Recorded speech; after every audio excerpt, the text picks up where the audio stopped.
قتل حسین اصل میں مرگ یزید ہے، اسلام زندہ ہوتا ہے ہر کربلا کے بعد۔ السلام علیکم ناظرین، میں ہوں ارسلان کھوکھر، آپ دیکھ رہے ہیں پروگرام اصل بات۔ ہم ہمیشہ اس پر بڑی بات کرتے ہیں کہ امام حسین علیہ السلام اور ان کے رفقا، ان کے جانثاروں نے جو اسلام کی سربلندی کے لیے قربانی پیش کی، بہت بڑی مثال ہے۔ تاریخ اس کی گواہ ہے، ہم نہیں، پوری دنیا کی تاریخ اس کی گواہ ہے کہ ایسی قربانی کی مثال تاریخ میں ملتی ہی نہیں، کم و بیش ہی نہیں، ملتی ہی نہیں ہے۔ لیکن کیا ہم بطور مسلمان امہ یہ سمجھ پائے کہ اس قربانی کے مقاصد کیا تھے، اس کا تاریخی پس منظر کیا تھا، اس کے مذہبی لحاظ سے آج کے دور میں کیا افادیت ہو سکتی تھی، کیا ہمیں سکھایا اس قربانی نے اور ان کے رفقا نے اپنی جانوں کا نذرانہ پیش کر کر اسلام کی سربلندی، اپنے نانا کے دین کی سربلندی، اللہ کے دین کی سربلندی کے لیے اتنی بڑی قربانی، اتنی بڑی تاریخ، اتنا بڑا واقعہ۔ کیا ہم نے یزیدیت کو اپنے معاشرے سے الگ کیا؟ کیا ہم نے سوچا کہ ہر معاشرے میں یزیدیت کا عنصر اگر پایا جاتا ہے تو وہاں پر حضرت امام حسین اور نبی کریم صلی اللہ علیہ وآلہ وسلم کے ماننے والے، ان کے چاہنے والے اس یزیدیت کا اسی طرح سے مقابلہ کرتے ہیں؟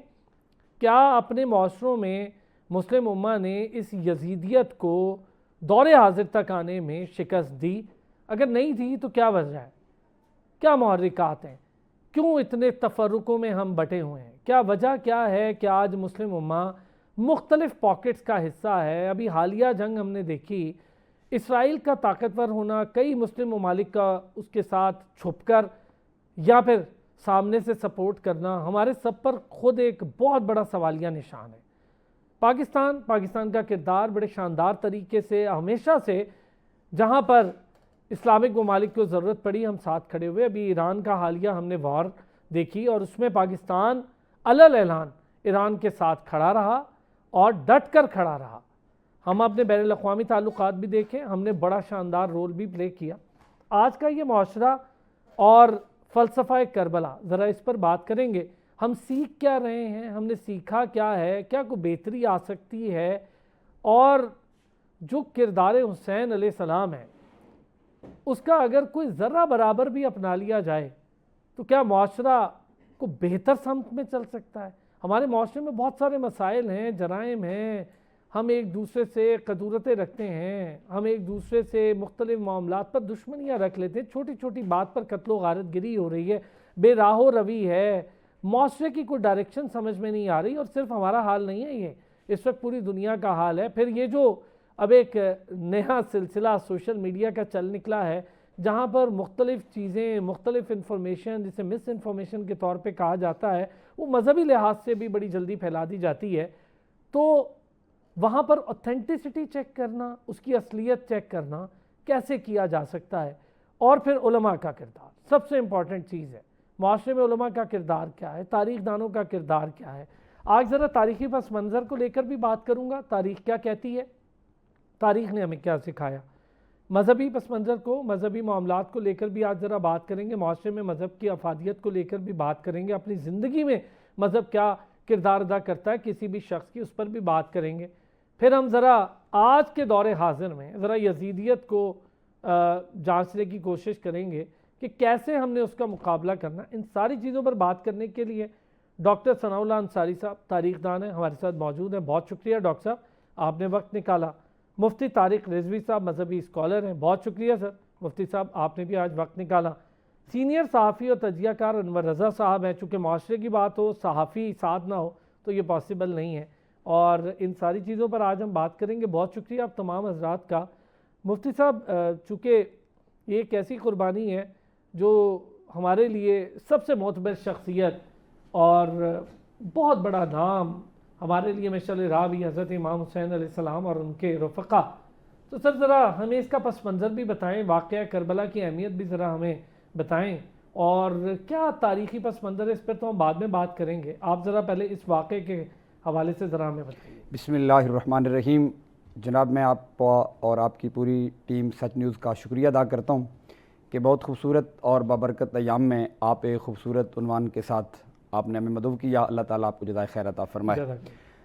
رہی یہ بات جہاں تک امام عالی مقام امام ہمام نواسہ رسول جگر گوشہ سیدہ زہرا بطول امام عالی مقام امام حسین کے اگر ہم مقام اور مرتبہ کی طرف جائیں تو نبی اکرم صلی اللہ تعالیٰ علیہ وآلہ وسلم نے ان کے بارے میں یہ ارشاد فرمایا تھا کہ حسین و منی و انا من حسین، کہ حسین میرا ہے اور میں حسین کا ہوں.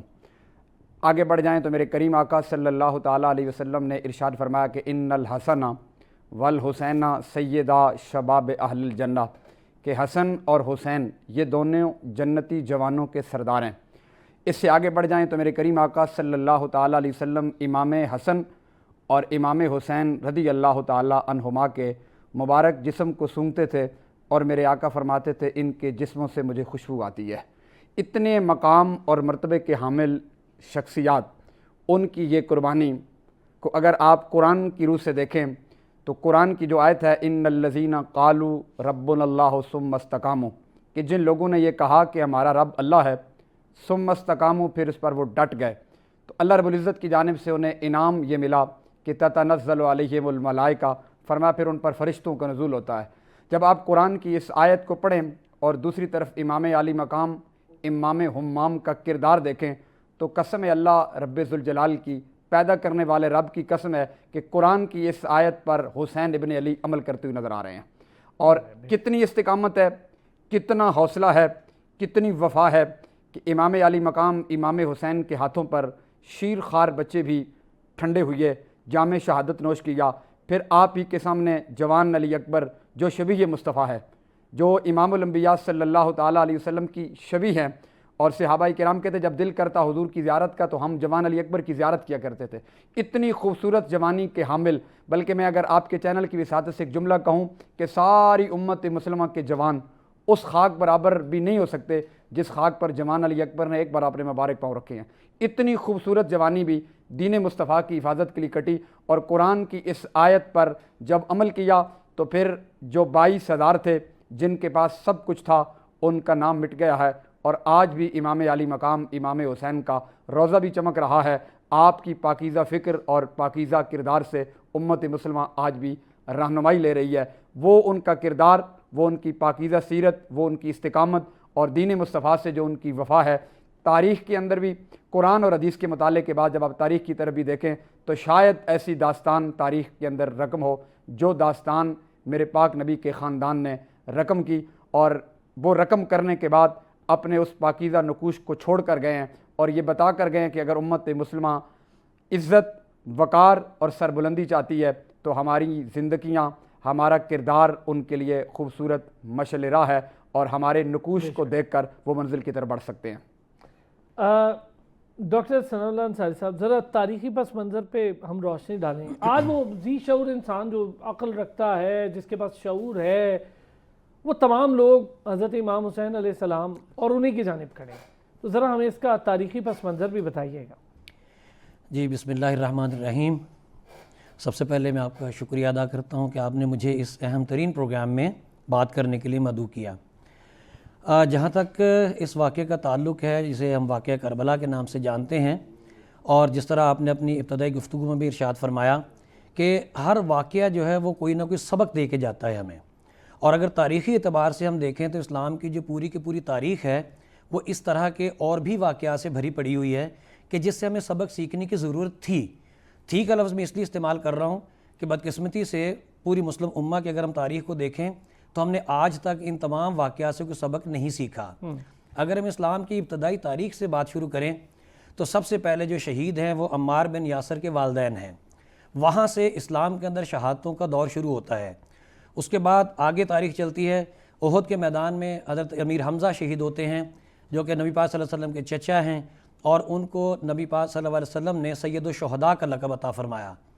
اس کے بعد اور آگے چلیں تو مختلف واقعات کے اندر جس میں حضرت علی کرم اللہ وجہہ کو شہید کیا جاتا ہے، حضرت عمر فاروق رضی اللہ تعالیٰ عنہ کو شہید کیا جاتا ہے، حضرت عثمان غنی رضی اللہ تعالیٰ عنہ کو شہید کیا جاتا ہے، حضرت حسن کو شہید کیا جاتا ہے، اور پھر کربلا کے اندر حضرت امام حسین کو ان کے ساتھیوں سمیت شہید کیا جاتا ہے. اگر تو بات یہیں تک رہے تو پھر ہمیں پھر دیکھنے کی ضرورت ہے کہ ان تمام شہادتوں سے ہم نے سیکھا کیا ہے. کیا ہم میں سے کسی نے ان تمام شہادتوں کے جو عوامل تھے، جو ان کے محرکات تھے، جو وجوہات تھیں، کیا ہم میں سے کسی نے ان کو جاننے کی کوشش کی؟ کیا ان کے جو اثرات تھے ہمارے معاشرے کے اوپر اور ایک مسلمان ہونے کے ناطے ہماری امت کے اوپر، کیا ہم نے ان کو کبھی جاننے کی کوشش کی؟ کیا ہم نے کبھی یہ سوچنے کی کوشش کی کہ وہ کیا وجوہات تھی جن کی وجہ سے واقعات پیش آئے، اور ہمیں آئندہ کے لیے آپس میں کس طرح مل کر رہنا ہے، کس طرح ایک دوسرے کی ہم نے مدد کرنی ہے؟ جس طرح حضرت امام حسین نے کربلا کے اندر جس حیثیت سے، جس پوزیشن کے اندر آتے ہوئے اپنی جان کا نذرانہ پیش کیا، وہی سلسلہ اور وہی تاریخ آج پھر دہرائی جا رہی ہے. آج بھی پوری مسلمان امت کے اندر وہی حالات ہیں، وہی تفرقہ بازی ہے، وہی فرقہ واریت ہے، وہی اپنے اپنے ذاتی مفادات ہیں. ہر کوئی اپنے اپنے فرقوں میں بٹا ہوا ہے، اور ہر کوئی چاہتا ہے کہ میں صرف اپنے فرقے کے لوگوں کو سپورٹ کروں. دوسرا اگر مر رہا ہے، دوسرا اگر پٹ رہا ہے تو اس کی فکر کرنے کی، اس کی مدد کرنے کی ضرورت ہی نہیں ہے نا. بطور مسلمان ہمیں تو بطور مسلمان اگر آپ کچھ بھی ہیں، سب سے پہلے آپ مسلمان ہیں، اور سب سے ایک ایسی چیز ہے جس کو آپ جھٹلائی نہیں سکتے، وہ ہے واقعہ کربلا. اور واقعہ کربلا کی اہمیت آپ اس سے دور نہیں ہٹ سکتے. آپ مسلمان ہیں تو آپ کو اس پر ایمان رکھنا ہے، سارے معاملے کو دیکھنا ہے. اچھا انور رضا صاحب، آپ کی ذرا اس پہ توجہ چاہوں گا. ذرا اس حوالے سے شروعات چونکہ اسی بات سے ہوئی، پھر ہم ذرا آگے اپنا معاشرہ، یزیدیت، یہ معاملات اور کیسے اس سے دور رہنا ہے، امہ میں کیوں اتنی تفریق ہو چکی ہے، ذرا ان چیزوں پر بھی بات کریں گے. معاشرے میں بھی بڑا ہم بے راہ و روی دیکھ رہے ہیں، تو معاشرے کی بہتری، ذرا ان چیزوں پر بات کریں گے. جی انور بھائی. ارسلان بہت شکریہ. پہلی بات تو یہ ہے کہ میں یہاں سے شروع کروں گا کہ ایک آپ کو واقعے سے ذرا کوٹ کروں گا کہ محمد مصطفیٰ صلی اللہ علیہ وآلہ وسلم کو ایک یہودی نے چیلنج کیا کہ آپ کو میں مناظرے کا چیلنج دیتا ہوں. تو آپ صلی اللہ علیہ وآلہ وسلم نے فرمایا کہ بالکل، کل تم اپنے آل اولاد کو لے آنا اور میں اپنے اہل بیت کو لے کے آؤں گا. تو پھر جب کل کا دن آیا تو سورج جب طلوع ہوا تو آپ اس بڑے میدان میں گئے، بڑی دنیا موجود تھی. تو آپ کے ساتھ کون تھے؟ بی بی فاطمہ الزہرا علیہ السلام، امام مولا علی مشکل کشا، امام حسن حسین اور محمد مصطفیٰ صلی اللہ علیہ وسلم. آپ 5 لوگ تھے. جب یہودیوں نے دیکھا تو ان میں سے ان کا جو ایک بہت رہبر تھا، رہنما تھا، اس نے کہا کہ آپ کے جو آل اولاد ہے ان کے چہروں پر اتنا نور ہے کہ وہ مناظرے کا چیلنج کرنے کے بعد وہاں سے اس نے رائے فرار اختیار کی. تو پھر نبی پاک صلی اللہ علیہ وآلہ وسلم نے مولا المشکل کشا کو، بی بی فاطمہ کو اور امام حسن حسین کو اپنے ساتھ کیا اور ایک چادر ملی اور فرمایا کہ یہی میرے آل بیت ہیں. اور یہ بہت سارے واقعات بھرے پڑے ہیں تاریخ میں کہ جب آپ نے اپنی آل بیت کی قدر اور منزلت اور ان کی طہارت کے متعلق بیان فرمایا. ایک تو بات یہ ہے، اور میں سمجھتا ہوں، میرا ایمان ہے کہ جب تک آپ آل بیت سے محبت اور عقیدت نہیں رکھتے تو آپ کا ایمان ہی مکمل نہیں ہوتا. تمام مسلمانوں کا میرا خیال ہے یہی ایمان ہے. ایسے پاسبل ہی نہیں ہے سر، پاسبل ہی نہیں ہے. اس کی وجہ کیا ہے؟ میں اس کو دلیل سے ذرا آپ سے عرض کروں گا. ارسلان بھائی ذرا غور فرمائیے کہ جب نبی پاک صلی اللہ علیہ وسلم نے تمام صحابہ کے بارے میں جب فرما دیا اور جب اپنے آل بیت کے بارے میں فرما دیا تو پھر تو کوئی دو رائے نہیں. اب آتے ہیں ہم قرآن و حدیث کی روشنی میں. قرآن پاک کی ایک آیت ہے، انما یرید اللہ لیذھب عنکم الرجس اہل البیت ویطہرکم تطہیرا، کہ اللہ تعالیٰ فرماتے ہیں کہ میں نے اپنے آل بیت کو اس طرح پاک اور ان کو پاکیزہ کر دیا ہے کہ جس طرح میں خود ہوں. رب نے ان کی طہارت اور پاکیزگی کی مثال خود سے دی. اب آپ ان کی اہمیت منزلت کا ایک تو اندازہ لگا لیجیے. دوسری بات دیکھیے، جو امام علی مقام ہے حضرت حسین رضی اللہ عنہ، ان کی ذرا تاریخ اٹھا کے دیکھ لیجیے، ان کی ذرا سنت دیکھ لیجیے. وہ ایک سوچ ہے، ایک نظریہ ہے.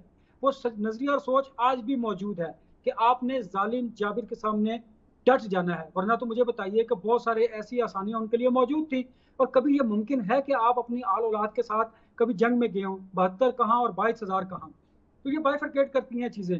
اب میں اس مذہبی بحث میں جائے بغیر آپ کو یہ بتاؤں، آج بھی ایسی مثالیں موجود ہیں کہ جو امام علی مقام کے ماننے والے ہیں، وہ یہ سمجھتے ہیں اور انہیں پتہ ہے، ان کا عقیدہ ہے، نظریہ ہے، سوچ ہے کہ انہوں نے کبھی بھی باطل کے سامنے نہیں جھکنا، حق پر رہنا ہے اور اس کی قیمت انہیں جو مرضی ادا کرنی پڑے. آپ کا جو بنیادی سوال تھا، دیکھیے ارسلان، ہم چونکہ اپنے نبی پاک صلی اللہ علیہ وسلم، ان کی آل اولاد قرآن و حدیث سے دور ہیں، یہی وجہ ہم بے راہ روی کا شکار ہیں. آپ دیکھیے کہ ہمارے گھروں میں برکت نہیں ہے، رحمت نہیں ہے، اس طرح ہماری اولاد میں برکت نہیں ہے، ہمارے مال میں برکت نہیں ہے. کیونکہ میں آپ کو بالکل، دو علماء کرام یہاں پر موجود ہیں، ہم نے اپنے رب پر اور آل رسول پر یقین کرنا چھوڑ دیا ہے. ہم زبان کے طور پر تو یہ بات کرتے ہیں کہ ہمیں اللہ تعالیٰ پر بڑا ایمان ہے، ہم اللہ تعالیٰ کے علاوہ کسی کو نہیں سنتے مانتے، لیکن عملاً اگر آپ دیکھیں تو ہم نے اپنے جو ضروریات ہیں، جو ہماری خواہشات ہیں، ان کے گرد گھومے ہوئے ہیں، اور ہم نے اپنے گرد چھوٹے چھوٹے ایک بت بنا رکھے ہیں جن کو ہم دیکھتے ہیں۔ دیکھیے نا، جب آپ رب سے ڈرتے ہیں تو پھر تو آپ کو دنیا کی کسی چیز سے خوف نہیں ہونا چاہیے، لیکن ہمارے اندر بہت سارے خوف ہیں، اولاد کا خوف ہے، مال کا خوف ہے، عزت کا خوف ہے۔ دیکھیے، جب ہم من جانب اللہ، اس کے نبی پاک صلی اللہ علیہ وسلم اور ان کی آل بیت کے بتائے ہوئے طریقہ کار سنت پر چلیں گے تو میں سمجھتا ہوں کہ ہماری زندگی میں بہت آسانیاں ہوں گی۔ آپ بڑے مشکل حالات میں بھی ہوں گے، وہ آپ کا امتحان ہوگا، لیکن آپ نے ڈٹے رہنا ہے، حق کے ساتھ رہنا ہے۔ بہت اچھی بات کہی آپ نے انور بھائی۔ ایک ذرا بریک لوں گا، اب ہم جب بریک سے واپس آئیں گے اب بات کریں گے ذرا فلسفہ شہادت پر اور کربلا، محرکات، تمام معاملات، کیا سیکھا، کیا سیکھنے کی ضرورت تھی، کیوں ہم اتنا زیادہ مختلف حوالوں سے تفرقوں میں بٹے ہوئے ہیں، معاشرے کی بیراہ روی اس سے کیسے بچنا ہے۔ پھر ہم ہمیشہ دجال کا ذکر تو کرتے ہیں اور ظاہر ہے کہ ہمارے لیے ایک ایمان کا حصہ بھی ہے، اور اس کے آنے سے پہلے جو ہماری تیاری ہے وہ کیا ہونی ہے، پھر ہمارے جو تاریخ ہے وہ ہمیں جو کچھ سکھا رہی ہے تو ہم سیکھ کیوں نہیں رہے۔ سب سے بڑی رکاوٹ کیا ہے کہ تاریخی پس منظر ہمارے سامنے ہے، لیکن معاشرہ یا اس وقت جو دور حاضر ہے اس کے نوجوان کیوں دوری اختیار کر رہے ہیں وہ چیز سیکھنے سے۔ واپس آتے ہیں بریک سے، اس پہ بات ایک بار پھر خوش آمدید کہیں گے۔ مسلمانوں کے جو مسائل ہیں اس پر ذرا بات کریں گے۔ مفتی صاحب، مسائل ہم بڑی بات کرتے ہیں جی، گمبھیر مسائل ہیں، یوں ہے، یہ ہے، ہمارے سامنے حل بھی موجود ہے مسائل کا، تاریخی پس منظر بھی موجود ہے، اور ہمارے لیے ہمارا شاندار اور مکمل دین بھی موجود ہے۔ ہم پھر بھی مسائل کا شکار ہیں۔ بڑی حیرت ہوتی ہے یہ جب بھی بات کرتا ہوں میں۔ ذرا ہمیں بتائیں سر، کیا وجہ ہے سر یہ پیغام حسین سے دوری کی، کیوں ہم اتنے مسائل کا شکار ہوتے چلے جا رہے ہیں؟ بہت خوبصورت آپ کا سوال ہے جناب۔ گزارش یہ ہے کہ مسائل سے دوری کی بنیادی وجہ یہ ہے کہ شاید ہم اپنے بچوں تک اور اپنی اس نئی نسل تک اسلام کے ہیروز کا تعارف نہیں کرا سکے، کہ جنہوں نے اسلام کے لیے اور رسول اللہ کے اس مبارک دین کے لیے جنہوں نے اپنی قربانیاں پیش کیں۔ ہمارے بچوں کو اور بہت کچھ یاد ہے، لیکن جنہوں نے اسلام کی عزت اور عظمت پر پہرا دے کر اپنی جانیں اس مالک کے سپرد کیں، ہمارا سب سے بڑا المیہ یہ ہے کہ ہم آج تک اپنے بچوں کو یہ بات یاد کرانے سے اور باور کرانے میں مکمل طور پر ناکام ہوئے۔ وگرنہ مصور پاکستان اقبال نے ایک بات کہی تھی کہ در نوائے زندگی سوز از حسین، آل حق حریت آموز از حسین۔ اقبال کے شعر کا ترجمہ کرتا ہوں۔ اقبال کہتا ہے یہ جو زندگی کے نغمے میں غم ہے اور تیری آنکھ جو نم ہے، یہ امام عالی مقام امام حسین کی وجہ سے ہے۔ اور آپ کا اگلا جملہ بڑا خوبصورت ہے جو ہمارے لیے مشعل راہ بھی ہے۔ اقبال فرماتے ہیں کہ آل حق حریت آموز از حسین، فرما قیامت تک جب کوئی باطل سے ٹکرانا چاہتا ہے اور یزیدیت سے ٹکر لینا چاہتا ہے تو اس کے سامنے وہ زندگی حسین ابن علی کی ہے، کہ جس انداز میں آپ نے، جس استقامت کے ساتھ، جس حوصلے کے ساتھ آپ نے یزیدیت کو پاؤں کے نیچے روندا، اور پھر جس حوصلے کے ساتھ آپ دین کی آبیاری کے لیے کھڑے ہوئے۔ سر ذرا اس کے حوالے سے ہمیں بتائیں، ادھر ایک طرف 22,000 طاقتور، اسلحہ، بادشاہت، سارا کچھ، نام و نشان مٹ گیا، ادھر 72 لوگ اور حضرت امام حسین کا قافلہ جو وہاں سے چلا، جن کے پاس سب کچھ تھا، دولت تھی، سب کچھ تھا، سکون تھا، بادشاہت تھی، سب چھوڑ چھاڑ کے صرف اسلام کی سربلندی ہماری امت کے لیے، ہم لوگوں کے لیے سب چھوڑ کر آئے۔ یہ ذرا کیسا فلسفہ ہے؟ سر شکست تو دیکھیے کہ جس سر کو جھکانا تھا شام والوں نے اسی سر کو اٹھا کے چلے۔ تو آپ ان کے پاس اگرچہ وہ اسلحہ بھی تھا، طاقت بھی تھی، حکومت بھی تھی، لیکن ان کا نام اس لیے مٹ گیا کہ ان کے نظریات درست نہیں تھے، ان کا قبلہ درست نہیں تھا، وہ اسلام کے مخالف کھڑے ہوئے تھے۔ اور یہ تو اسلام کی تاریخ ہے کہ وہ بے شک تعداد میں، یہ بات قرآن کا فیصلہ ہے نا کہ کم من فئۃ قلیلۃ غلبت فئۃ کثیرہ، کہ کتنی ہی جماعتیں ایسی ہیں جو تعداد کے اندر کم ہیں لیکن اللہ نے کثرت والی جماعتوں پر انہیں غلبہ دیا۔ آپ بدر کی تاریخ پڑھ لیں، بدر میں کتنے بندے تھے لیکن وہ کس پر غالب آئے ہیں؟ آپ احد کی تاریخ پڑھ لیں۔ یہ اسلام کی تاریخ ہے کہ اللہ رب العزت کم تعداد والوں کو غلبہ دیتا ہے اس کی وجہ یہ ہے کہ ان کے پاس ایمان کی طاقت موجود ہوتی ہے، اللہ اور رسول کی ذات پر کامل بھروسہ موجود ہوتا ہے، جس توکل کی بنیاد پر وہ میدان کے اندر کھڑے ہوتے ہیں۔ اور پھر امام علی مقام امام حسین کی میں زندگی کی بات کر رہا تھا کہ آپ کے بارے میں جو اقبال نے کہا نا کہ آل حق حریت از اموز از حسین، کہ آل حق جب تک باطل سے ٹکرائیں گے، حریت آ کے امام حسین کے قدموں کا طواف کرتی ہے، حریت آ کے حسین کے دروازے کی بھیک مانگتی ہے۔ جو بھی باطل کے سامنے کھڑا ہونا چاہتا ہے قیامت تک، جتنے کھڑے ہوئے ہیں یا قیامت تک جو کھڑے ہونا چاہتے ہیں، ان کے سامنے امام علی مقام امام حسین کی زندگی میں یہ سبق ہے کہ آپ نے ایک پیغام دیا، اور وہ پیغام کیا تھا؟ آپ فرمایا جب زندگی میں دو راستے آ جائیں نا، کہ ایک طرف سر جھکانے کی بات ہو، ایک طرف سر کٹانے کی بات ہو۔ اب ظلم وہاں سر اٹھانے نہیں دے رہا تھا، ظلم کہہ رہا تھا کہ سر جھکانا ہے، آپ نے اٹھانا نہیں ہے۔ تو امام علی مقام امام حسین نے پھر تیسرا راستہ اختیار کیا کہ آپ نے دین کے لیے اپنا سر کٹوا دیا، اور قیامت تک زندگی کے اندر آل ایمان کے نزدیک وہ امر ہو گئے، اور ان کی زندگی آل ایمان کے لیے ایک مشعل راہ بن گئی ہے۔ اچھا ڈاکٹر صاحب، ہم جب یہ بات کرتے ہیں کہ اسلام کی سربلندی، ذرا اس کا تاریخی پس منظر کیا؟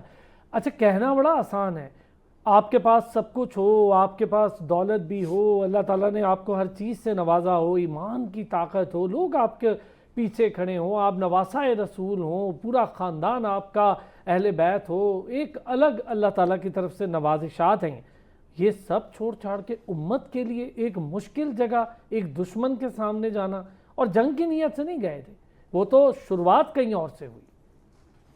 جی بالکل ارسلان صاحب، آپ نے بالکل درست فرمایا۔ پھر وہی جب ہم تاریخی اعتبار سے واقعات کا جائزہ لیتے ہیں تو پھر ہمیں اس سے بھی پیچھے جانا پڑے گا کہ جب نبی پاک صلی اللہ علیہ وسلم نے دین اسلام کی تبلیغ کا آغاز کیا تو پہلے دن سے ہی اس طرح کی مشکلات آنا شروع ہو گئیں کہ جس میں پھر دین کے کلمہ حق کو سچ اور حق کی راہ پہ چلنا بہت مشکل ہے۔ تو پہلے دن سے ہی جو ہے وہ تکلیفوں اور پریشانیوں کا دور شروع ہو گیا۔ اگر آپ اسلام کے بالکل ابتدائی ایام کو یاد کریں تو مکہ کے اندر ہمارے جتنے بھی اولین جو قبول اسلام والے تھے ساتھی، ان کی زندگیوں کا اگر آپ جائزہ لیں تو آپ کو نظر آ جائے گا وہ کن امتحانوں سے، کن مشکلوں سے گزرے۔ تو یہ امتحان وہیں سے شروع ہو گئے، وہاں سے چلتے چلتے پھر آگے ہجرت حبشہ تک نوبت پہنچی، وہاں سے چلتے چلتے ہجرت مدینہ تک بات چلی گئی، یعنی وہاں بھی وہی ہوا کہ حق کی خاطر، اللہ کے کلمے کی سربلندی کی خاطر اپنے محبوب ترین شہر مکہ کو چھوڑ کر، ہمارے اور آپ کے آقا حضرت محمد مصطفیٰ صلی اللہ علیہ وسلم مکہ مکرمہ کو چھوڑ کر ان کو مدینہ جانا پڑا۔ اور سیرت کی کتابوں میں نے پڑھا ہے کہ جب آپ صلی اللہ علیہ وسلم مکہ چھوڑ کے مدینہ جا رہے تھے تو آپ بار بار مڑ کر مکہ کو دیکھ رہے تھے اور کہہ رہے تھے کہ اے مکہ شہر، مجھے تم سے بڑی محبت ہے، لیکن یہاں رہنے والوں نے مجھے مجبور کر دیا کہ میں چھوڑ کر یہاں سے وہاں چلا جاؤں۔ تو یہاں سے بھی اسی بات کا ہمیں سبق ملتا ہے کہ حق کی خاطر ہر قسم کی قربانی دی جاتی ہے۔ پھر مدینہ تشریف لے گئے، وہاں پھر جو ہے یہی سلسلہ چلتا رہا۔ غزوہ بدر ہوا، غزوہ بدر آپ کو پتہ ہے کہ وہ اس غزوہ نے پوری دنیا کی تاریخ کا رخ تبدیل کر کے رکھ دیا۔ اگر اس غزوہ کے اندر نعوذ باللہ اگر صحابہ اکرام کو شکست ہو جاتی، قریش مکہ کو اگر فتح نصیب ہو جاتی تو آج ہم سب مسلمان ہی نہ ہوتے۔ تو وہ مارکہ ایسا تھا جس نے اسلام کی تاریخ کا رخ موڑ کے رکھ دیا اور پوری دنیا کی تاریخ کا رخ اس نے موڑ کے رکھ دیا۔ وہاں سے پھر آگے بات چلتے چلتے غزوہ احد ہے، پھر اس کے بعد آگے بہت سارے واقعات ہیں، چلتے چلتے یہ واقعہ جو ہے وہ کربلا تک پہنچتا ہے، اور وہاں بھی اسی تاریخ کو ریپیٹ کیا گیا کہ ایک ایسے کلمے کی بلندی کی خاطر، ایک ایسے حق کی بات کی خاطر کہ جس کا تعلق، جس طرح آپ نے ارشاد فرمایا کہ حضرت امام حسین رضی اللہ تعالیٰ عنہ اپنے ساتھیوں کے ساتھ جنگ کے لیے نہیں گئے تھے، وہ مذاکرات کے لیے گئے تھے، لیکن جب وہاں پہنچے ہیں تو ایسے حالات پیدا کر دیے گئے کہ ان کو جنگ کے میدان میں آنا پڑا، اور پھر اس کے بعد کا جو واقعہ ہوا پوری دنیا نے دیکھا۔ چیزیں ہیں سر، ایک تو دھوکہ ہے اس میں، ایک کہ آپ کو کسی کی وجہ سے وہاں پر بادشاہت مل گئی، آپ اس بادشاہت پہ ایک تو براجمان ہوئے، پھر آپ نے غلاظتیں شروع کر دیں، میں یزید کی بات کر رہا ہوں، پھر اس کے بعد ایک ایسی فوج جو دو طرف کھڑی، مطلب ان کی طرف ان کی طرف، پھر تیسرے ایسے لوگ جو دو طرف سے معاملات کو دیکھیں۔ ہمیں یہ بہت سارے سبق ملتے ہیں کہ ہمارے اپنی صفوں کو بھی درست کرنا ہے۔ بالکل ایسے ہی، بالکل آپ نے درست فرمایا کہ یہ تمام واقعات اسی میدان کے اندر پیش آئے۔ وہی لوگ جنہوں نے حضرت امام حسین کو خط لکھ کے بلایا تھا، جب اصل امتحان کا وقت آیا تو وہ سارے کے سارے ساتھ چھوڑ گئے۔ اور یہ جس طرح میں نے شروع میں کہا تھا کہ یہ سارے واقعات ہمیں سبق سکھانے کے لیے ہوتے ہیں، لیکن اگر مسلم امہ کی ہم بات کرتے ہیں تو ہم نے یقینی طور پر ان سے کوئی سبق نہیں سیکھا۔ واقعہ کربلا سے ہم ایک دم اگر آج کے دور پہ آ جائیں تو آج بھی پوری مسلم دنیا جو ہے اسی انتشار کا شکار ہے۔ ہم آج بھی اسی طرح فرقوں میں بٹے ہوئے ہیں. ابھی حالیہ جنگ لے لینا اب ایران اور اسرائیل کی, آپ کے سامنے ہے, اس کی بھی تاریخ اگر دیکھیں آج سے کئی سالوں بعد بھی اس کی تاریخ پہ بات ہوگی تو وہ لڑتا رہا, اور ایک کفار آپ کا کبھی دوست نہیں ہو سکتا. بالکل ایسا ہی ہے. اور اس جنگ کے اندر بھی, بلکہ اس سے پہلے اگر ہم پاکستان اور انڈیا کی جنگ کی بھی بات کریں تو یہاں یہی ہوا کہ پاکستان چونکہ ایک اسلامی ملک تھا تو تمام اسلامی ملکوں نے ہماری مدد کی. اچھا, لیکن اس کے برعکس کیا ہوا کہ ابھی جب حالیہ جنگ ہوئی ہے ایران اور اسرائیل کی, اور بلکہ 1967 کے بعد یہ پہلا موقع تھا کہ کسی ملک نے اسرائیل کو چیلنج کیا تھا اور اس کے اوپر اٹیک کیا. لیکن اس موقع کے اوپر بھی کیا ہوا, ہم فرقہ واریت کا شکار ہو گئے. میں ذرا اس پہ اب بات کروں گا کہ ہم اس کو بہتر مطلب کیسے کرتے ہیں ہمارے معاشرے میں. اچھا, بے راہ و روی بہت زیادہ ہے, ہماری نوجوان نسل دین سے دوری اختیار کر رہی ہے. میں ذرا اس پر بھی آج بات کروں گا. ہم ذرا اس کو بھی, اس کا بھی تاریخی اور مذہبی دونوں حوالہ دیکھیں گے اور معاشرتی حوالہ بھی دیکھیں گے. انور رضا صاحب, ابھی جو واقعہ ہم نے دیکھے, 2 جنگیں دیکھ لیں, پھر ذرا معاشرے کو اس سے کنیکٹ کریں, واقعہ کربلا سے آج کا معاشرہ, پھر ہم اپنے معاشرے میں موجود یزیدیت کا خاتمہ کیسے ممکن کر سکتے ہیں, جو نظر بھی آ رہا ہے, دکھ بھی رہا ہے, اب تو جدید دور ہے. اسلان, آپ کو بالکل کوٹ ان کوٹ بات بتاؤں گا فیلڈ مارشل عاصم منیر صاحب کی, لیکن اس سے پہلے میں ایک واقعہ بیان کرنا چاہوں گا, میرا دل چاہ. واقعہ کربلا میں ایک نصرانی تھے اور ان کی ابھی ریسنٹلی شادی ہوئی تھی, تو ان کی جو نوبیاتی دلہن تھی, انہوں نے اپنی ساس سے کہا کہ میرا تو کوئی بھی نہیں ہے اس دنیا میں اس نصرانی کے علاوہ, میں ان کا نام مس کر رہا ہوں, تو وہ تو اللہ کی راہ میں چلا جائے گا, تو میں کیا کروں گی. تو اس نے کہا کہ تم اللہ کے ماں کی معراج دیکھیں, ان کی معراج ذرا چیک کیجیے, یہ صرف وہ ہیں جو واقعہ کربلا کے شہداء ہیں, ان کی معراج دیکھیے, اور امام حسین علیہ السلام کے علم کی معراج اور ان کی طاقت, ان کی جرت, ان کی ہمت اور ان کا بلند مرتبہ چیک کیجیے. تو انہوں نے کہا کہ نہیں, میں ان کو اللہ کی راہ میں جانے سے نہیں روک رہی, ابھی 2 دن ہوئے شادی کو, میں صرف یہ چاہ رہی ہوں کہ میرے ساتھ وہ ایک وعدہ کریں. انہوں نے کہا کیا وعدہ کریں. اس نے کہا وعدہ یہ کریں کہ مجھے بتائیں کہ میں ان کی دلہن ادھر مجھے امام حسین علیہ السلام کے پاس لے کے جائے, گرینٹر امام حسین علیہ السلام ہوں گے. اس نے کہا تم کرنا کیا چاہتی ہو. جب ساس نے پوچھا تو نصرانی بھی لے گیا, ادھر گئی تو ادھر جا کے کہتی ہے امام میں بالکل نصرانی کو بھیج رہی ہوں, لیکن مجھے ایک ضمانت چاہیے آپ. انہوں نے کہا بتائیں. کہا کہ جب یہ دنیا میں تو میرا ہسبینڈ ہے ہی ہے, مجھے آخرت میں آپ ضمانت دیں کہ وہاں پر میرا یہی ہسبینڈ ہوگا. تو امام نے وہاں پر ایک گواہی دی کہ وہاں پر بھی تمہارا یہی ہسبینڈ ہوگا آخرت میں بھی. اب ذرا اندازہ لگائیے, ان کی ماں جب نصرانی لڑنے کے لیے گیا اور بڑی جرت کے ساتھ انہوں نے یزیدیت کی جو فوج تھی اس کو تیس نیس ابالا کر دیا. انہوں نے بڑا مشکل سے اسے گھیرا اور ان کو خنجر, چاقو, نیزے شہید کر دیا. جب شہید کر دیا تو انہوں نے ان کو سولی پر لٹکایا. سولی پر لٹکانے کے بعد ان کا سر قلم کیا, اور وہ سر دہشت پھیلانے کے لیے امام علی مقام کے جہاں خیمے تھے وہاں پر پھینکا. اب ان کی والدہ, نصرانی کی والدہ نے وہ سر اٹھایا اور یزیدی فوج کی طرف گئی. ذرا معراج دیکھیں ان کے علم کی, وہاں پر جا کے سر ان کی طرف اپنے بیٹے کا پھینک کے کہتی ہیں ہم اللہ کی راہ میں جو چیز دے دیتے ہیں وہ واپس نہیں لیتے. یہ تو آپ اندازہ لگائیے, امام کے جو ساتھ تھے ان کے سپاہی, ان کے جانثار, ان کی علمیت اور ان کی معراج اور ان کی قدر و منزلت چیک کیجیے آپ. پھر اب آپ نے جو بات کی بالکل کوٹ اینڈ کوٹ جو بات کروں گا, کیونکہ میں پورے وثوق کے ساتھ بات کرتا ہوں. جب فیلڈ مارشل نے جمعے کے روز حملہ کرنا تھا تو بہت ساری ہماری پولیٹیکل قیادت, تو بہت لوگوں نے منع کیا کہ ہم نے تو رافیل گرا دیے ہیں, 5 رافیل گرا دیے, اب آپ کو. انہوں نے کہا انہوں نے نور خان ایئر بیس پر حملہ کیا ہے, میں اس کا بدلہ لوں گا, کیونکہ مسلمان شہادت کے لیے تیار ہوتا ہے. 1 مین آرمی تھی, فیلڈ مارشل کا اکیلے فیصلہ تھا. پھر انہوں نے جب حملہ کیا, اس حملے کے بعد آپ چیک کیجئے کہ اللہ تعالیٰ نے آپ کو پوری دنیا میں کتنی عزت اور توفیق عطا کی. یہ تھی وہ سوچ, یہ تھا وہ کہ باطل کے سامنے ہم نے, آپ نے کہا کلب کیجئے گا. میں نے امام علی مقام کے واقعے کو ادھر سے اس لیے دنیا میں کلب کیا کہ آپ جب حق کے پاس ہوں تو پھر آپ کو دلیری کے ساتھ, جرت کے ساتھ فیصلے کرنے ہوتے ہیں, اور وہ جرت کا فیصلہ آج ہم دیکھ رہے ہیں کہ آپ دیکھیں کہ پاکستان کا اس دنیا میں کتنا مقام ہے. اور دوسری بات دیکھیے کہ وہ حق پوری دنیا میں قائم و دائم ہے. آج امام علی مقام کا نام پوری دنیا لیتی ہے. ان کے نسبت سے آپ دنیا میں جو چاہیں تینوں دنیا میں وہ آپ کو حاصل ہوتا ہے. میں اس کی واضح مثال یہاں پر موجود ہوں. جو میں نے مانگا علیہ رسول کے صدقے مجھے میرے رب کریم نے عطا کیا. دوسری بات دیکھیے, ہمیں جو آپ نے بات کی, معاشرے میں ہماری جو ہسٹری ہے اس کو بڑا ڈسٹرائے کیا گیا ہے, توڑ مروڑ کر ہمیں بتایا گیا ہے. اور ہماری نوجوان نسل, آپ دیکھیے نا کہ کس طرح ویسٹرن کلچر ہمارے ہاں آیا, ہم اپنے دین سے دور ہوئے ہیں, ہم اپنی تاریخ سے دور ہوئے ہیں. ورنہ تو شجاعت کی مثالیں موجود ہیں ہمارے اسلام میں. خالد بن ولید کو دیکھ لیجیے, مولا علی مشکل کشا کو دیکھ لیجیے, امام حسن حسین کو دیکھ لیجیے, کہ ہمارے مسلمانوں کی تاریخ بڑی بڑی ہے دلیری سے, اور ہم نے دنیا بھر کو فتح کیا. لیکن اب آپ ذرا امیجن کیجئے اس معاشرے میں اب جہاں پر ہم زندگی بسر کر رہے ہیں, آپ کو فون نے, آپ کو نیٹ نے, آپ کو ان ساری چیزوں نے بے روی کا شکار کر دیا. آپ علم حاصل کیجئے, لیکن آپ علم کے ساتھ ساتھ جب آپ اسی میڈیم کو کسی دوسرے وائس سے استعمال کریں گے, اس کو بے روی کی طرف لے جائیں گے, تو مجھے بتائیے یہی کلچر تھا ویسٹرن کا جو انہوں نے ہمارے اندر صلاحیت کیا, اور آج ہم اس کا شکار ہیں, جس کی وجہ سے ہمارے گھر میں برکت نہیں ہے, ہماری اولاد میں برکت نہیں ہے, ہمارے پیسوں میں برکت نہیں ہے, ہماری صحت میں برکت نہیں ہے. ورنہ تو دیکھیں نا, آپ فجر سے مغرب تک ہمارا دن ہے, ہم راتوں کو جاگتے ہیں اور صبح سوتے ہیں. مجھے بتائیے جب آپ دین اور فطرت کے اگینسٹ جائیں گے تو پھر آپ کس طرح یہ توقع کر سکتے ہیں کہ آپ بڑا فلرش کریں گے, آپ کی ہیلتھ بہتر ہوگی, آپ کی ایجوکیشن بہتر ہوگی, اور آپ ذہنی طور پر بڑی کچھ تخلیقی کام کر سکیں گے. تو لہٰذا ہمیں یہ سوچنا ہوگا, اس میں بھی قصوروار ہوں, علماء کرام بھی ہیں, پولیٹیشنز بھی ہیں, ہم من حیث القوم ہم سب اس کے ذمہ دار ہیں. دیکھیے ہمیں دین کو امپلیمنٹ کرنا ہے سب سے پہلے اپنی ذات سے. دین میں گفتگو نہیں, عمل ہے.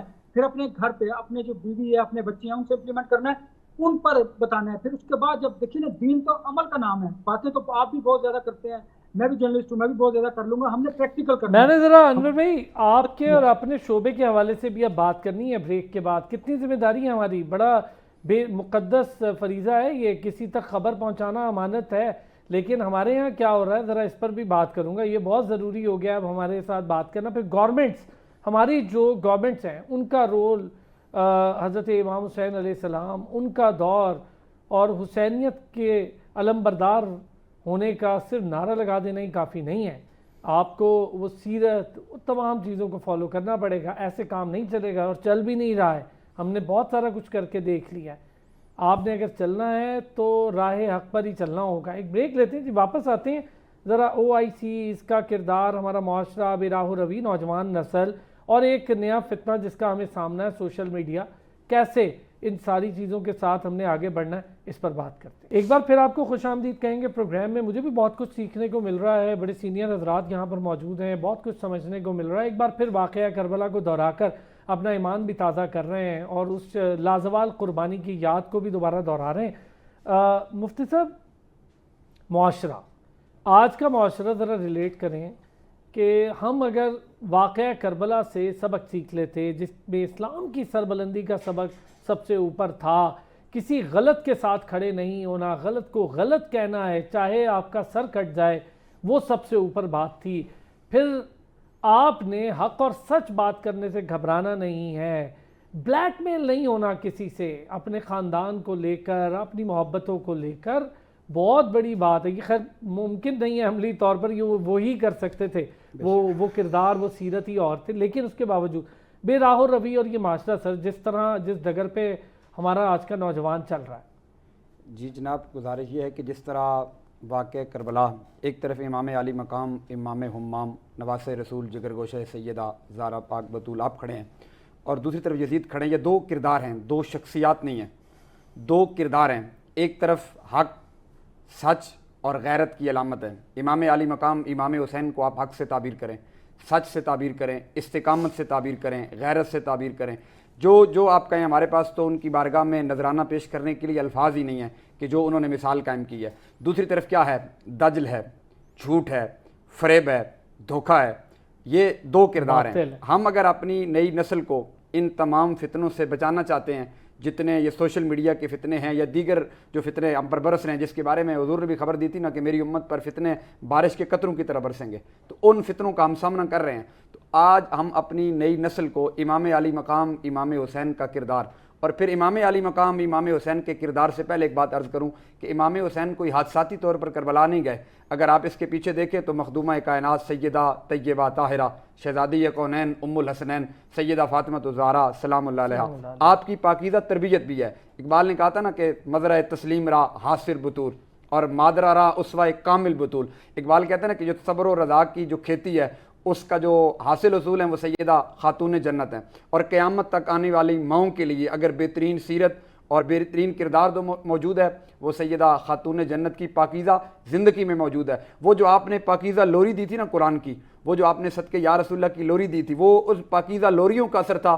کہ امام علی مقام امام حسین پھر کربلا کی طرف گئے. تو ان کے اس کردار کو بھی دیکھنا ہے کس انداز کے اندر سیدہ خاتون جنت نے تربیت کی ہے. اور امام علی مقام امام حسین پھر اس تربیت کے ساتھ میدان کربلا کے اندر گئے. اور جب آپ امام علی مقام امام حسین کربلا کی طرف گئے تو میں یہاں اقبال کے اشعار کا سہارا لے کے کہتا ہوں, اقبال اس منظر کو دیکھ کے کہہ رہا تھا, یہ غازی یہ تیرے پر اسرار بندے جنہیں تو نے بخشا ہے ذوق خدائی, دو نیم ان کی ٹھوکر سے سہارا و دریا, سمٹ کر پہاڑ ان کی ہیبت سے رائی, دو عالم سے کرتی ہے بیگانہ دل کو. دیکھیں بانجوں کی بتیجوں کی لاشیں پڑی ہیں اور امام علی مقام امام حسین کس جرت کے ساتھ جا رہے ہیں.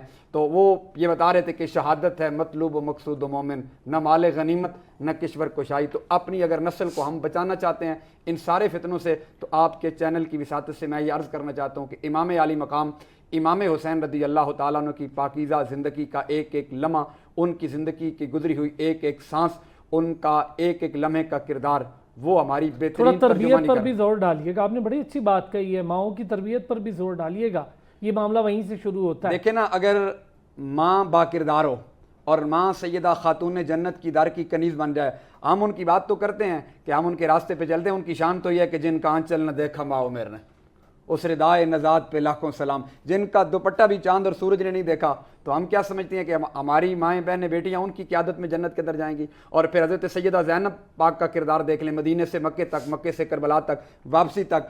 آپ تو ان کے کردار کی طرف دیکھیں, وہاں 5 نمازیں تو دور کی بات ہے, ان کے تہجد کے سجدے بھی قضا نہیں ہوئی ہے.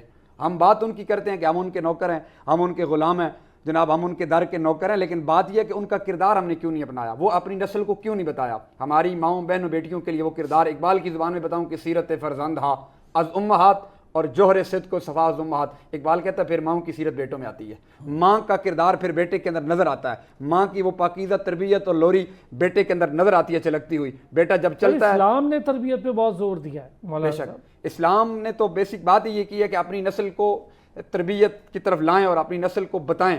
یہ بات ہم باور جب نہیں کرا سکے تو ہم پھر رونا روتے ہیں کہ جی ہمارا بچہ سوشل میڈیا کے فتنے کا شکار ہو گیا, اس طرف چلا گیا. تو یہ قصور ہمارا بھی ہے, والدین کا قصور بھی ہے, ان ماؤں کا قصور بھی ہے جو اپنی اولاد کو اس راستے پہ نہیں چلا سکی. پہلے تو یہ ہے کہ ہمیں عملی طور پر خود اس راستے پہ چلنا پڑے گا, عملی طور پر اس راستے کی طرف خود جانا پڑے گا. جب ہم عملی طور پر اسلام کو اپنے اوپر نافذ کریں گے, ان کی زندگی ان کا کردار جب خود اپنائیں گے تو ہمارے بچے بھی. سر علماء کا کردار تھوڑا سا یہ بھی اس پر بھی زور دیں. اس پر بھی میں عرض کروں کہ بہت ساری جگہ پر ہماری جانب سے بھی کمی کوتاہی ہوئی. یہ بات ماننے والی ہے کہ شاید ہم بھی اس طرح نوجوان نسل کی دوری جو ہو رہی ہے اس کو واپس کیسے لانا ہے, واپس لانے کے لیے یہ ہے کہ علماء کا کردار کتنا ضروری ہے. میں اس چیز پہ بہت, کیونکہ دیکھیں آپ کے معاشرے کی سدھار اور تمام تر چیزیں نالج آپ لوگ رکھتے ہیں, علماء کرام ہی اس سارے معاملے کو بہتر کر سکتے ہیں. اصل میں مسئلہ یہ کہ علماء کرام کا کردار بہت ضروری ہے, اور لیکن اس لیے بات یہ ہے کہ اب ہماری نئی نسل کے پاس ٹائم ہی نہیں ہے کہ وہ کسی عالم دین کے پاس بیٹھ کر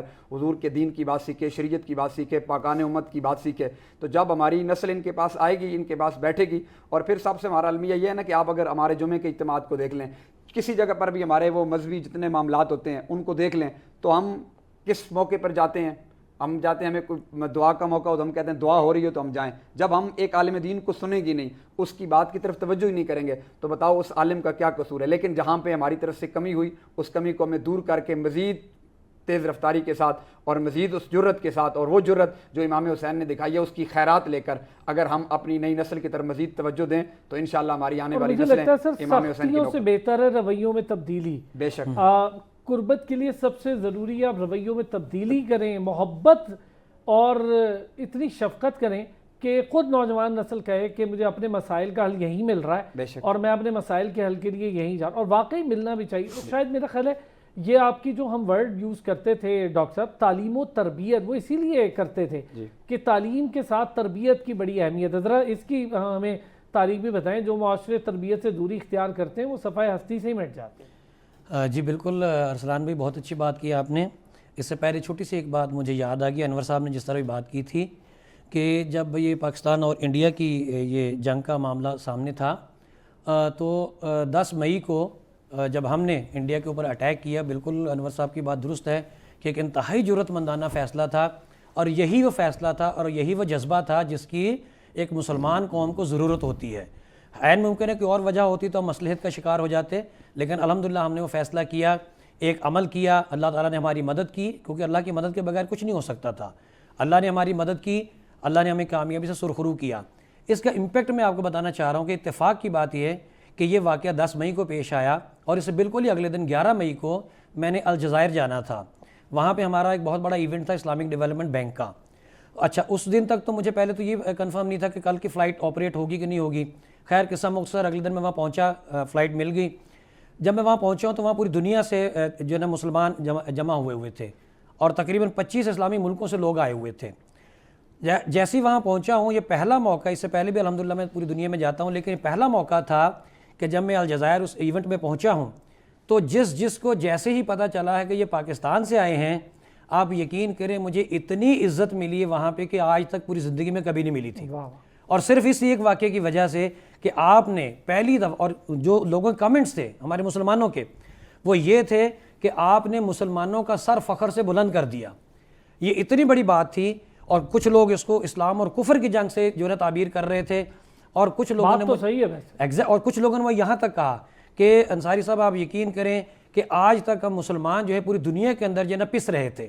آج تک ہم سارے جو ہے اسی سوچ کا شکار تھے کہ ہم تو کچھ کر ہی نہیں سکتے, لیکن آپ کے اس ایک دن کے عمل نے ہمارا سر فخر سے بلند کر دیا ہے. اچھا اس کے فوری بعد ہم نے دیکھا, میں اس چیز پہ بہت خوش بھی ہوں اور اللہ کا بڑا شکر ادا کرتا ہوں, پاکستان نے جیسے بھارت کو مات دی, لیکن ہم نے بڑے بول نہیں بولے. فجر کی نماز ادا کی, اللہ کا نام لیا, اللہ اکبر کا نعرہ بلند کیا, اس کے بعد ہم نے جواب دیا. ہم نے خود اٹیک نہیں کیا تھا, انہوں نے کیا تھا. چلے یہ تو اچھا ہو گیا. سر ذرا معاشرے کا جی بالکل حوالے سے. اب ظاہری بات ہے یہی تمام جذبات جو ہیں یہ ہماری سوسائٹی کے اندر بھی ہیں اور ہونے بھی چاہیے. میں چونکہ یونیورسٹی میں بھی ہوں تو وہاں بھی اسٹوڈنٹس کے ساتھ میری انہی موضوعات کے اوپر بات ہو رہی ہوتی ہے. آج بھی اتفاق سے میری کلاس تھی, اور کلاس میں اب جب میں بچوں کی جو ان کی جو برین واشنگ ہو چکی ہوئی ہے, ان کا جو مائنڈ سیٹ بن چکا ہوا ہے, وہ اگر میں آپ کو بتاؤں تو آپ حیران ہو جائیں گے. سوشل میڈیا بہت آسانی سے آپ دماغ چینج کرتے. آج کے دن میں نے ان سے اسلامی تاریخ کی کچھ چیزیں پوچھی, کسی کو یقین کریں کسی بچے کو ایک چیز کا بھی نہیں پتا تھا, نہ ہمارے نبی پاک صلی اللہ علیہ وسلم کے حوالے سے نہ کسی اور حوالے سے, کچھ پتہ ہی نہیں. اچھا اس میں ایک چیز ذرا مفتی صاحب آپ سے میری ریکویسٹ بھی ہوگی, آپ لوگ چونکہ تمام علماء کرام ہیں, یہ جو سوشل میڈیا پر غیر مصدقہ چیزیں ہیں جی اس کے حوالے سے آپ لوگ کوئی نہ کوئی لازمی کو لائے عمل بنائیں. تمام علماء کرام چاہے وہ کسی بھی مسلک سے ہوں, اس سے ہمیں کوئی فرق نہیں پڑتا. علماء کرام ہوتے ہیں, ان کے پاس علم صرف قرآن کا. تو اس کے لیے پلیز آپ سے ریکویسٹ بھی ہے کہ آگے آنے والے دنوں میں آپ لوگوں کی طرف سے کوئی لائے عمل بہت ضروری ہے. غیر مصدقہ احادیث اور پتہ نہیں کیا کیا شیئر ہو رہا ہے, اور وہ تمام کفار کی طرف سے ہو رہا ہے, کیونکہ یہی تو ایک فتنہ ہے. جی ڈاکٹر صاحب. جی بالکل, اور اسی لیے جس طرح میں آج کا واقعہ آپ کو بتا رہا ہوں کہ آج ہی میں بات کر رہا تھا کلاس میں, تو کسی بچے کو کچھ بھی نہیں پتا تھا. پھر مائنڈ سیٹ کیا بنایا جا چکا ہوا اسی سوشل میڈیا نے, یہ باقی میڈیا نے, الیکٹرانک میڈیا نے, کہ بچے سمجھتے ہیں کہ پاکستان کے باہر یا مسلمانوں سے باہر ہر چیز بہترین ہے. جیسے آج ہی کلاس میں ایک اسٹوڈنٹ مجھے کہہ رہا تھا کہ چائنا میں کوئی بندہ جھوٹ نہیں بولتا. اب یہ کتنی عجیب سی بات ہے کہ کیا وہ اس دنیا کا انسان ہو اور جھوٹ نہ بولے. تو میں نے اس کو دلائل کے ساتھ ثابت کیا کہ ایک مسلمان سے کافر جو ہے وہ کسی بھی صورت میں بہتر نہیں ہو سکتا. اگر ایسا کبھی بشرطے کہ وہ مسلمان اس ساری سیرت کو فالو کرے, بالکل اس کو فالو کرے. لیکن اس میں پھر بات وہی آ گئی اصل میں جو آپ کہہ رہے ہیں کہ اس میں قصور جو ہمارے عمل کا ہے, چونکہ ہم اپنی جب معاشرے میں دیکھتے ہیں تو یہاں جب ہم دیکھتے ہیں کہ لوگ جھوٹ بول رہے ہیں, ایک دوسرے کو دھوکہ دے رہے ہیں, فراڈ کر رہے ہیں, تو ہمیں یہ ذہن میں آتا ہے ہماری نوجوان نسل کے کہ ہم ایسے ہی ہیں. اور ہمیں باہر جو جس طرح پورٹرے کیا جاتا ہے, جس طرح بتایا جاتا ہے, یا ان کا میڈیا جس طرح بتا رہا ہوتا ہے, تو ہمارے ذہنوں کے اندر, ہمارے نوجوانوں کے خاص طور کے اوپر ذہنوں کے اندر یہ بات بیٹھ جاتی ہے کہ پاکستان سے باہر, یہ مسلمانوں سے باہر جتنے لوگ ہیں وہ سارے فرشتے ہیں, وہ سارے نیک ہیں, اور وہ ہم سے بہت بہتر ہیں. مس لیڈنگ انفارمیشن سر, یہی تو ہے وہ فتنہ جس کے لیے ہم بار بار بات کریں. ہم نے ڈس انفو لیبس کا ذکر کر چکے ہیں, کئی بار بتا چکے ہیں. آج کل میں نئی چیز دیکھ رہا ہوں کہ اسرائیلی میڈیا ایسی خبریں پھیلا رہا ہے, ایسی چیزیں پھیلا رہا ہے کہ آپ حیران ہو جائیں گے, اور لگے گا یوں جیسے یہ درست ہے, لیکن جب آپ اس کی تحقیق کریں, بغیر تحقیق کے آگے نہ پھیلائیں, تحقیق کریں. انور رضا صاحب, میرا آپ کا جو پروفیشن ہے یہ بہت ذمہ داری والا ہے, بڑا مقدس ہے. اگر ہم ایمانداری سے اس پر عمل کریں, منوان ہم وہ کام کریں جس کے لیے ہمیں تربیت دی گئی ہے, وہی تربیت والی بات سر. اور سوشل میڈیا, اس کا استعمال, مس لیڈنگ انفارمیشن, ڈس انفارمیشن, یہ چیزیں ذرا اس پر آپ کی رائے چاہوں گا. انہوں نے دیکھے نا سوشل میڈیا پہ آپ کوئی خبر, کوئی معلومات دیتے ہیں اور ہم میں دیکھیں کہ ہم پڑھے لکھے لوگ ہیں، ہم اس کی تصدیق بھی نہیں کرتے، اور قرآن کریم میں بھی ہے کہ تصدیق کے بغیر آگے بات مت پہنچایا کریں، تو ہم تصدیق بھی کرنا گوارا نہیں کرتے. ایک بات تو یہ ہے. دوسرا دیکھیے ہماری دین سے دوری، ہم کتاب سے دور ہو چکے ہیں، ہم قرآن کریم سے دور ہو چکے ہیں. ہم نے قرآن پاک صرف اپنے گھر میں خیر و برکت کے لیے رکھا ہوا ہے، کبھی یہ زحمت بھی گوارا نہیں کی کہ اسے کھول کر پڑھ بھی لیں اور اس پر عمل بھی کر لیں.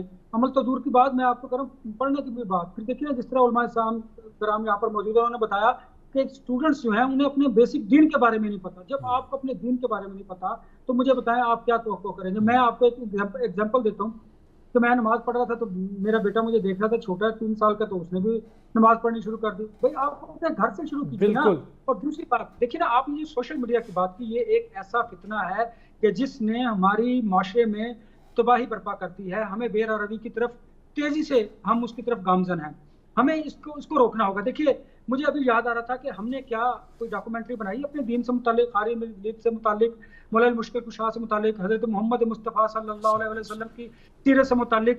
ہمارے اسلام میں جرأت بہادری کی مثالیں موجود ہیں، لیکن ہمارے نوجوان کو نہیں پتا. یہی سے آپ متاثر ہوتے ہیں، انسپائر ہوتے ہیں کہ نبی پاک صلی اللہ علیہ وسلم نے دلیری کے ساتھ یہ فیصلہ کیا. پھر ایک اور بات جو آپ کر رہے تھے، دیکھیے جب جنگ صفین سے واپس آ رہے تھے مولانا مشکل کشا، تو انہوں نے ایک مقام پر رکے جو کربلا کا مقام تھا، تو انہوں نے کہا یہاں میرے لگتے جگر امام علی مقام حضرت امام حسین کی شہادت ہوگی. تو پھر مجھے ذرا بتائیے نا کہ وہ تو انہیں تو سب کچھ پتا تھا، علم تو ان کے گھر کی لونڈی تھی. اور مولانا سرکار نے خود کئی مرتبہ فرمایا کہ مجھ سے زمین سے زیادہ مجھے آسمان کے راستوں کا علم ہے، اور مجھے اس بات کا دکھ ہے کہ میرے علم سے کسی نے استفادہ حاصل نہیں کیا. ان کی بہادری، ان کی جرأت دیکھ لیجیے.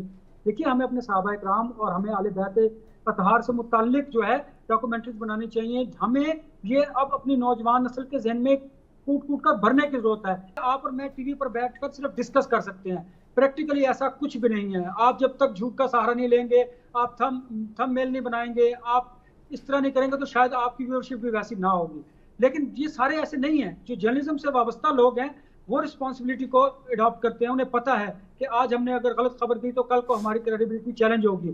لیکن انفارچونیٹلی ہمارے ملک میں 20 کروڑ عوام کے پاس اگر سیل فون موجود ہے، اینڈرائڈ ہے، تو وہ سارے جرنلسٹ بنے ہوئے ہیں، اور ان کی جو ذمہ داری ہے وہ ختم نہیں ہے. ہمیں دیکھیے نا، آپ اور میں، ہمارے اوپر تو چیک اینڈ بیلنس ہے. سب سے پہلے تو میں اپنی کریڈیبلٹی دیکھوں گا کہ آج اگر میں نے فیک نیوز دی، کوئی ڈس انفارمیشن میں نے سپریڈ کی، تو اس کا مجھے اس کی ریپوٹیشن. سر یہ جو آپ نے کہا ہے نا بڑا امپورٹنٹ بات ہے، جو میں ہر کسی کو کہتا ہوں کہ واقعہ کربلا کا جو اہم ترین پہلو ہے نا، وہ نوع انسان کی خود احتسابی ہے. خود احتسابی بڑی ضروری ہے. مفتی صاحب کو لاسٹ میں کچھ پیغام دینا چاہے، کوئی بات کرنا چاہے؟ جی، میں امام علی مقام امام حسین رضی اللہ تعالیٰ عنہ کے ایک دو فرمان سے اپنا پیغام دینا چاہتا ہوں. ایک تو آپ کا یہ فرمان ہے نا کہ اللہ رب العزت نے جب یہ جسم بنایا ہی مرنے کے لیے، کہ ہر ایک جسم کو موت آنی ہے، تو آپ کا بڑا خوبصورت فرمان ہے، فرمایا جب یہ جسم ہے ہی مرنے کے لیے تو اس سے بہتر اس کا کوئی مصرف نہیں ہے کہ یہ جسم دین کے لیے قربان ہو جائے، دین حق کے راستے پر قربان ہو جائے. اور آپ کا دوسرا فرمان ہے کہ ظلم کے خلاف جتنی دیر سے اٹھو گے اتنی زیادہ قربانی دینی پڑے گی. آج آپ کے سامنے ہے غزہ کی صورتحال، دنیا کے وہ مظلوم ترین بندے، لیکن آج بھی اگر ان کے پاس دیکھیں اتنا ظلم ہونے کے باوجود بھی وہ اسلام کی حقانیت کی تصویر بن کے کھڑے ہیں. کسی ایک بندے نے بھی نہیں کہا کہ میرا کلمے سے کوئی تعلق نہیں، میرا اسلام سے کوئی تعلق نہیں، میرا دین سے کوئی تعلق نہیں. اس کا مطلب یہ ہے کہ امام علی مقام امام حسین کا فیض بٹ رہا ہے، ان کے جذبے کی خیرات کائنات میں تقسیم ہو رہی ہے اور لوگ اپنی جھولیاں بھر رہے ہیں. تو آج امام علی مقام امام حسین کا وہ فرمان ہمیں اپنے دل و دماغ میں بٹھانا ہے کہ ظلم کے خلاف جتنی دیر سے کھڑے ہوگے قربانی اتنی زیادہ دینی پڑے گی. ہمارا سلام عقیدت ہے اس گھرانے کو حسین پال کے دیا ہے جس نے زمانے کو. بہت بہت زبردست، بہت شکریہ مفتی طارق رضوی صاحب، آپ کا بہت شکریہ، آپ نے وقت نکالا. ڈاکٹر ثناء اللہ انصاری صاحب آپ کا شکریہ، انور رضا صاحب بہت شکریہ آپ کا. ناظرین آپ کا بھی شکریہ. پھر ہوتی ہے آپ سے ملاقات، اپنا خیال رکھیے گا.